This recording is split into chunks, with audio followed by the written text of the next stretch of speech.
Punong-puno ng sweetness ang live ni Loisa at Ronnie. Ipinakita pa ang baby bump ni Loisa na tila bagong yugto na ang sinisimula ng dalawa. Patunay na kahit may pinagdaan ang issue noon, kapag inayos at pinili ang isa't isa, mas tumitibay ang relasyon.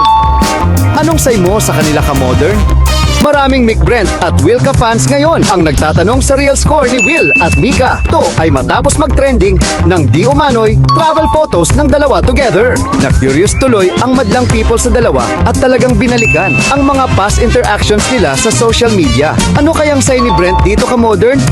Comment mo nga sa baba. Maraming netizens ang nagulat sa pagkapanalo ni Eliza sa wildcard task kung saan nasolve niya ang word puzzle na second chance. Marami tuloy ng hinayang para kay Ray dahil binoto raw nila ito makabalik ng bahay. Kung ikaw tatanungin, sino sa tingin mo ang deserving sa wildcard?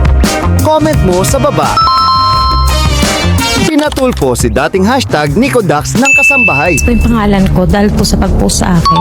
So, nag-post ako for awareness kasi Sen Rafi may takot kami. Ayon sa artista, nagpa-advance raw ang katulong ng 44,000 bago ito umalis. Ayon naman sa kasambahay, siya raw ay babalik at may inaayos lang. Anong say mo sa storyang ito ka-modern? Viral ngayon ang anak ni Richard Gomez na si Juliana at basketball star na si Richie Rivero. Maraming netizens ang nagtatanong sa real score ng dalawa, paano ba naman another high-profile couple na naman ito?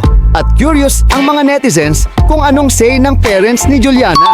Ikaw ka-modern, anong say mo sa romance na ito?